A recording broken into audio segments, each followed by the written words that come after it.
Hello viewers, online learning প্রোগ্রামে সবাইকে স্বাগতম। আমি আইনুল হক। আজকে আমরা ষষ্ঠ শ্রেণীর গণিত বইয়ের দৈর্ঘ্যমাপী অধ্যায়ের অনুশীলনী 6 এবং 7 সমাধান করব। তো আমাদের বইয়ের পৃষ্ঠা হচ্ছে 147। আমাদের 6 নম্বর প্রশ্ন হচ্ছে, নিচের চিত্রের মতো শিখাসহ 3টি ভিন্ন উচ্চতার 3টি মোমবাতির ছবি আঁকতে হবে এবং তোমার আঁকা ছবি 3টি মেপে নিচে ছকটি পূরণ করতে হবে। তো আমাদের এখানে নমুনা হিসাবে 3টা মোমবাতি দেয়া আছে। জ্বলন্ত মোমবাতি, যা শিখা এবং মোমবাতি দুইটাই আছে। তো এখানে মোমবাতি একের ক্ষেত্রে প্রথমে আমাদেরকে যে কাজটা করতে হবে, একটা আনুমানিক দৈর্ঘ্য ধরে নিতে হবে। তো আমরা একটা আনুমানিক দৈর্ঘ্য ধরবো এবং সেটা সেন্টিমিটার এবং মিলিমিটার সহ ধরে তারপরে আমরা দেখব স্কেল দিয়ে মেপে যে প্রকৃত দৈর্ঘ্য কত হয় এবং সেই মানটা সেন্টিমিটার এবং মিলিমিটার সহ বসাতে হবে। এবং পরে আমাদেরকে যে কাজটা করতে হবে, এই মিলিমিটারের মানটাকে সেন্টিমিটারে রূপান্তর করে সেন্টিমিটারের সাথে যোগ করে তারপরে শুধু দৈর্ঘ্যটা সেন্টিমিটারে যত হয় সেটা বসাতে হবে। তো মোমবাতির পাশাপাশি আমাদেরকে শিখার দৈর্ঘ্যটাও পরিমাপ করতে হবে একইভাবে, অর্থাৎ সেন্টিমিটার এবং মিলিমিটারের মান সহ। সেন্টিমিটারের মান থাকলে বসবে, অন্যথায় জিরো বসবে। এবং পরবর্তীতে চতুর্থ কলামের জন্য, অর্থাৎ দৈর্ঘ্য শুধু সেন্টিমিটারের জন্য, মিলিমিটারের মানটা সেন্টিমিটারে রূপান্তর করে সেন্টিমিটারের সাথে যোগ করে শুধু সেন্টিমিটার আকারে প্রকাশ করতে হবে। তো এভাবে তিনটা মোমবাতির ক্ষেত্রে মোমবাতি দৈর্ঘ্য এবং শিখার দৈর্ঘ্য আলাদা আলাদা ভাবে পরিমাপ করে ছক পূরণ করতে হবে। তো এই প্রশ্নের সমাধানটা হচ্ছে একটা ব্যবহারিক কাজের মতো। তো এই সমাধানের জন্য আমরা একটা মোমবাতির ছবি নিয়েছি। এখন আমরা একটা স্কেল দিয়ে এই মোমবাতির দৈর্ঘ্য এবং শিখার দৈর্ঘ্য মেপে দেখব। তাহলে এবার আমরা একটা স্কেল নিচ্ছি।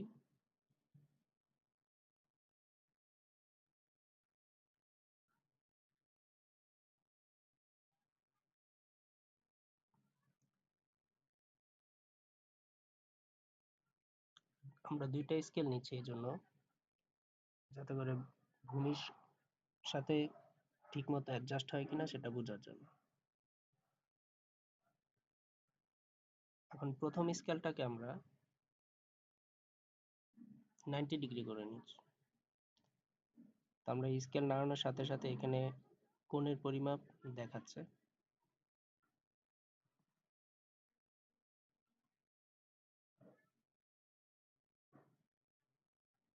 ঠিক আছে, এখানে 90 ডিগ্রি দেখা যায় ভূমির সাথে, যাতে লম্বা এবং 90 ডিগ্রি হয়। তো স্কেল আমাদের দুই পাশে দুইটা স্কেল আছে, একটা হচ্ছে ইঞ্চিতে দেয় আর একটা হচ্ছে সেন্টিমিটারে দেয়। তো সেন্টিমিটারের ভিতরে যে মানগুলো সেগুলো হচ্ছে মিলিমিটার। তো আমাদের এখানে সেন্টিমিটারের পাশাপাশি মিলিমিটারের মানও বসাতে হবে। এখন স্কেলের যে জিরো দাগ আছে, এই জিরো দাগটা হচ্ছে মোমবাতির যে পাদদেশ আছে ওইখানে আমাদেরকে মিলাতে হবে। তো প্রথমে আমরা আনুভূমিক স্কেলটাকে মোমবাতির পাদদেশের সাথে মিলিয়ে নিই।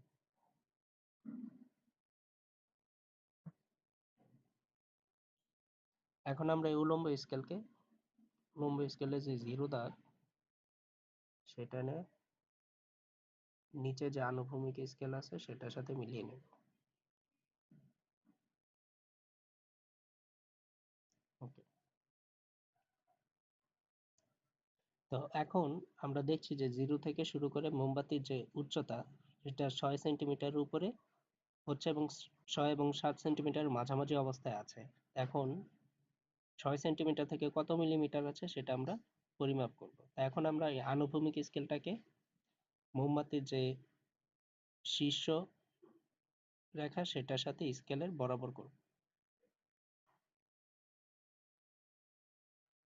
এখানে হচ্ছে জিরো দাগের সাথে হচ্ছে মিলানো হয়েছে মোমবাতি পাদদেশ। অনেক সময় যে ভুল পদ্ধতি হচ্ছে, স্কেলের প্রান্তদেশ যদি আমি বসাই মোমবাতির পাদদেশের সাথে মিলিয়ে, তাহলে সেটা হচ্ছে ভুল মান আসবে। তো সেক্ষেত্রে আমাকে জিরো দাগের সাথে মিলিয়ে নিতে হবে।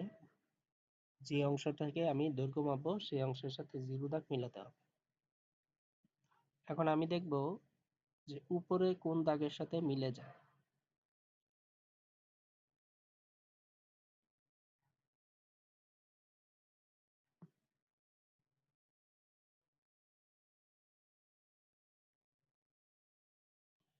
তো এখানে দেখা যাচ্ছে যে 7 থেকে 2 দাগ নিচে অর্থাৎ 6 সেন্টিমিটার 8 মিলিমিটারের মতো হচ্ছে মোমবাতির দৈর্ঘ্য। যে 7 থেকে 2 দাগ নিচে হচ্ছে 8 হচ্ছে, তো সেক্ষেত্রে মোমবাতির দৈর্ঘ্য আমি ধরে নিতে পারি 6 সেন্টিমিটার 8 মিলিমিটার। তো এই মানটা আমি এখানে বসাবো।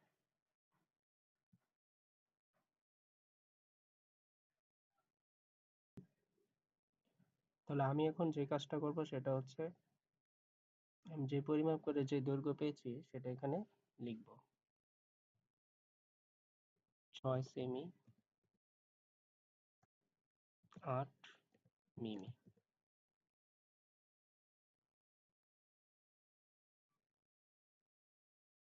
তো তার আগে যে কাজটা করতে হবে আমরা হচ্ছে একটা আনুমানিক দৈর্ঘ্য ধরে নেব, যেমন এই মোমবাতিটা দেখে আমার কাছে কত দৈর্ঘ্যের মনে হয় সেটা আমি ধরে নেব। তা আমি ধরে নিলাম,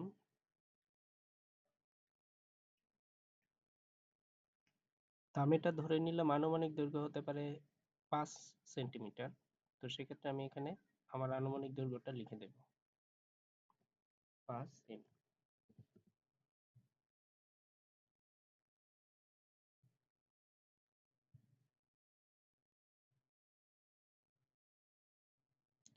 তো এখন এইখানে যে কাজটা করতে হবে যে এই যে মিলিমিটারের যে মানটা, এই মানটাকে আমাকে সেন্টিমিটারে রূপান্তর করে সেন্টিমিটারের সাথে যোগ করে দিতে হবে। আমরা জানি হচ্ছে 10 মিলিমিটার হচ্ছে 1 সেন্টিমিটার। তো 8 মিলিমিটার হচ্ছে 0.8 সেন্টিমিটার। তো এখন ওটা যদি আমি 6-এর সাথে যোগ করি তাহলে আমার সেন্টিমিটারে মোমবাতির দৈর্ঘ্য আসবে 6.8 সেন্টিমিটার। আমি এখন এই মানটা এখানে লিখে দেব।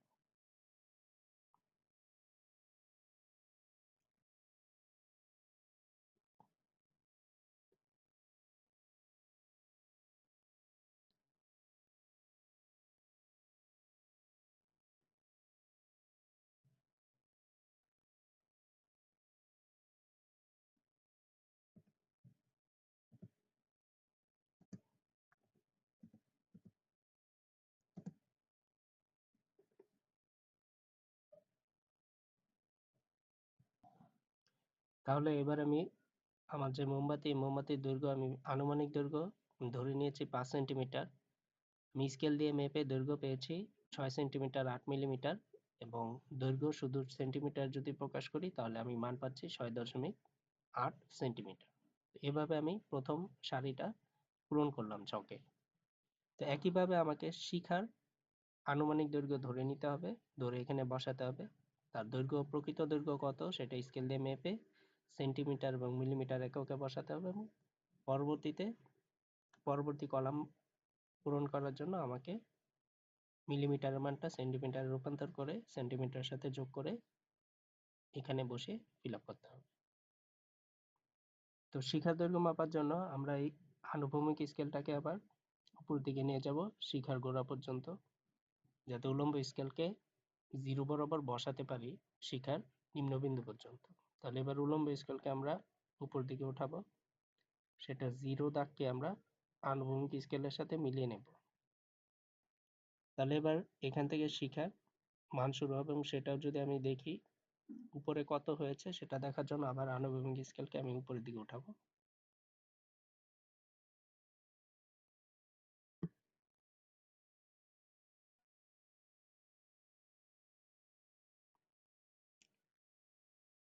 তা আমি যদি খেয়াল করি এটা হচ্ছে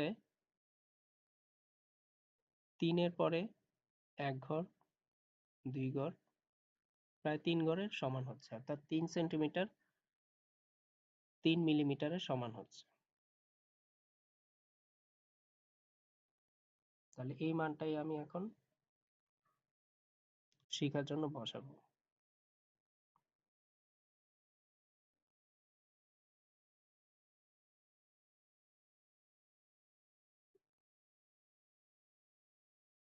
3 সেমি 3 মিলি।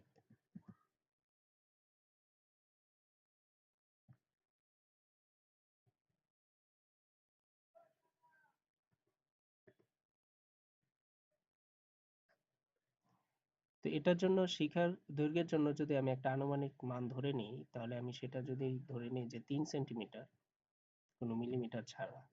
তাহলে সেটা আমি এখানে লিখি 3 সেমি।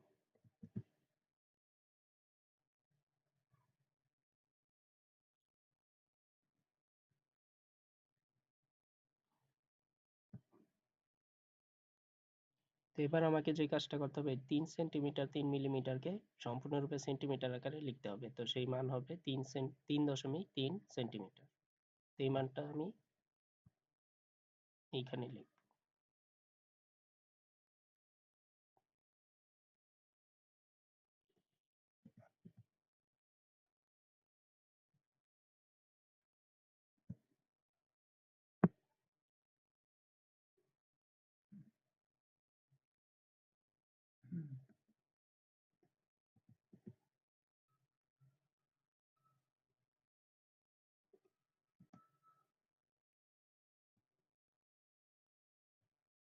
তো এভাবে আমরা শিখা একের আনুমানিক দৈর্ঘ্য 3 সেন্টিমিটার, প্রকৃত দৈর্ঘ্য স্কেল দিয়ে মেপে আমরা পাই 3 সেন্টিমিটার 3 মিলিমিটার, এবং প্রকৃত দৈর্ঘ্য আমি যদি শুধু সেন্টিমিটারে রূপান্তর করে বসাই তাহলে সেটা হচ্ছে 3.3 সেন্টিমিটার।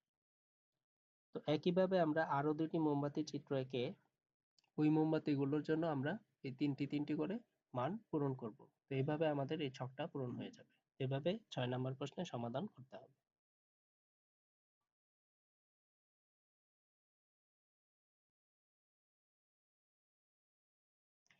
এবার আমরা 7 নম্বর প্রশ্নে চলে যাই। 7 নম্বর প্রশ্নে বলা আছে যে সেন্টিমিটার বা ইঞ্চি স্কেল দ্বারা একটি মার্বেলের ব্যাস সেন্টিমিটার ও ইঞ্চিতে পরিমাপ করো। তো মার্বেলের ব্যাস হচ্ছে, আমরা যদি একটা মার্বেল চিন্তা করি তাহলে এটার পরিধির এক প্রান্ত থেকে মার্বেলের যে, যেহেতু এটা বৃত্তাকার, তাহলে এর যে কেন্দ্রকে ছেদ করে পরিধির অপর প্রান্ত পর্যন্ত যে দূরত্বটা সেটা হচ্ছে ব্যাস। তাহলে এখন বিভিন্ন প্রকার মার্বেলের ব্যাস বিভিন্ন রকম হতে পারে। যেমন বড় মার্বেলের ব্যাস বড় হবে এবং সেটা 1.4 ইঞ্চি হতে পারে। তারপরে আরেকটু ছোট মাঝারি সাইজের মার্বেলের দৈর্ঘ্য, দৈর্ঘ্য না মানে ব্যাস হচ্ছে 1 ইঞ্চি হতে পারে। আবার ছোট মার্বেলের দৈর্ঘ্য 0.55 ইঞ্চিও হতে পারে।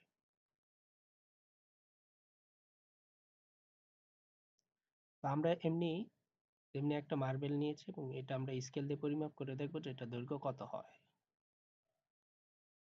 তাহলে এবার আমাদের নেওয়া মার্বেলটি পরিমাপ করার জন্য আমরা দুইটা স্কেল নিয়েছি, একটা হচ্ছে উলম্ব বরাবর, একটা আনুভূমিক বরাবর। তো উলম্ব স্কেলটাকে আমরা ইঞ্চি যে স্কেল সেটাকে মার্বেলের পাশে রেখেছি, যেহেতু আমাদেরকে ইঞ্চিতে এবং সেন্টিমিটারে দুইভাবেই পরিমাপ করতে হবে। এবং আনুভূমিক যে স্কেলটাকে সেটাকে আমরা সেন্টিমিটার স্কেলটা মার্বেলের পাশে রেখেছি। তো উলম্ব স্কেল দিয়ে আমরা মার্বেলের দৈর্ঘ্য ব্যাসটা হচ্ছে ইঞ্চিতে পরিমাপ করব, আনুভূমিক স্কেলে আমরা সেন্টিমিটারে পরিমাপ করব। তো এখানে আমরা খেয়াল করার মতো বিষয় যে দুইটা স্কেলেরই শূন্য দাগকে আমরা একসাথে রেখেছি, যাতে করে মার্বেলের এক প্রান্ত যেন এবং আরেক প্রান্ত থেকে যেন শূন্য থেকে শুরু করা যায়, অর্থাৎ মানটা যেন সঠিক হয়। তো এই জন্য আমরা দুইটা স্কেলের শূন্য বিন্দুকে একসাথে রেখেছি। এখন প্রথমে যদি আমি সেন্টিমিটারের মানটা নিই তাহলে শূন্য থেকে শুরু করে মার্বেলের দৈর্ঘ্য এক প্রান্ত থেকে অপর প্রান্ত পর্যন্ত কত হয় সেটা দেখার জন্য আমি আরেকটা স্কেল নেব, যাতে করে এই প্রান্তের মানটা সঠিকভাবে পাওয়া যায়।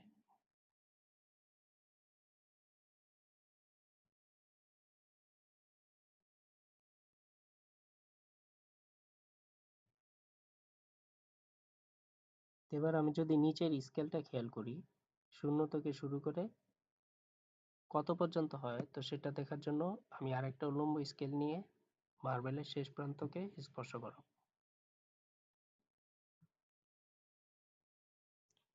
তো আমরা দেখতে পাচ্ছি নিচের স্কেল শূন্য থেকে শুরু করে 3 পর্যন্ত এবং 3-এর বেশি হচ্ছে 1 ঘর 2 ঘর এবং 3 ঘর পর্যন্ত হয়। তাহলে মার্বেলের দৈর্ঘ্যটা হচ্ছে 3.3 সেন্টিমিটার। তাহলে এটাকে যদি আমরা এখানে লিখি, মার্বেলের ব্যাস 3.3 সেমি।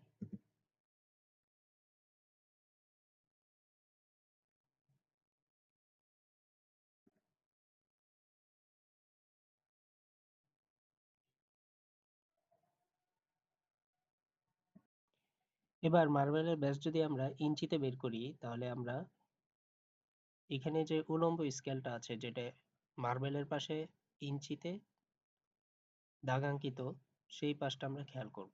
তাহলে আমরা জিরো থেকে শুরু করে শেষ বিন্দুটা কোন প্রান্তে আছে সেটা বোঝার জন্য আমরা একটা আনুভূমিক স্কেল নেব।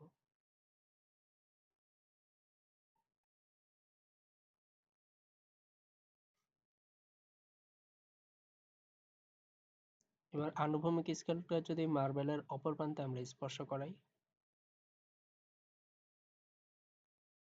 এখন আমি দেখব এই উলম্ব স্কেলের জিরো থেকে শুরু করে কোন দাগ পর্যন্ত মিলে যাচ্ছে মার্বেলের অপর প্রান্ত পর্যন্ত। তো আমরা দেখতে পাচ্ছি যে একের পরে এক, দুই, তিন, চার, ৫ নাম্বার ঘরটা প্রায় মিলে যাচ্ছে। তাহলে জিরো থেকে এক পর্যন্ত যে যে কয়টা ঘর আছে সেই কয়টা ঘর যদি আমি গুনি যে কয়টা আছে মোট, এক, দুই, তিন, চার, ৫, ৬, ৭, ৮, ৯, ১০, ১১, ১২, ১৩, ১৪, ১৫, ১৬টা।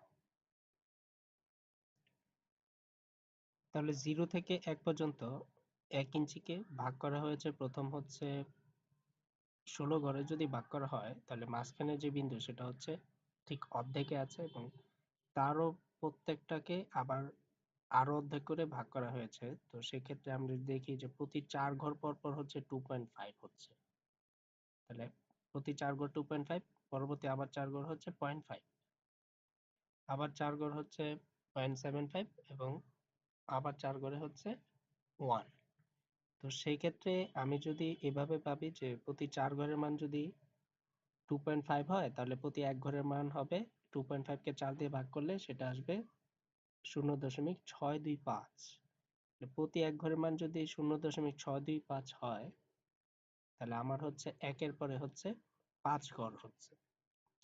তো ৪ ঘরের জন্য 2.5, আরো ১ ঘর যদি যোগ করি তাহলে আমার মান আসছে 3.125, অর্থাৎ প্রায় ১.৩ ইঞ্চি মতো মান আসছে।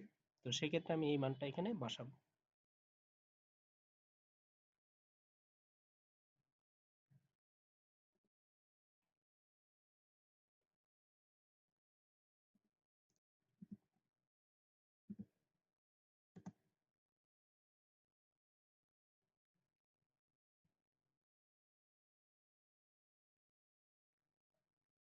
অর্থাৎ আমি এইখানে আমার এই চিত্র অনুযায়ী মার্বেলের ব্যাস যদি আমি পরিমাপ করি তাহলে আমি সেন্টিমিটারে পাচ্ছি ৩.৩ সেন্টিমিটার, আর আমি যদি ইঞ্চিতে পরিমাপ করি তাহলে আমি সেটা পাচ্ছি ১.৩ ইঞ্চি।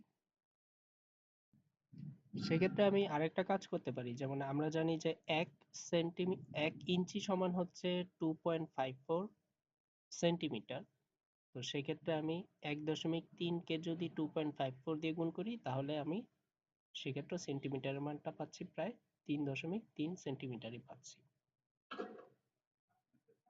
অর্থাৎ আমাদের তাত্ত্বিক মান এবং এই প্র্যাকটিক্যাল মান প্রায় সমান।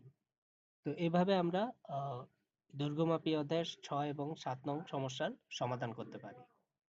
তো আজকের সেশনে এইটুকুই। ধন্যবাদ সবাইকে আজকের সেশনে অংশগ্রহণ করার জন্য।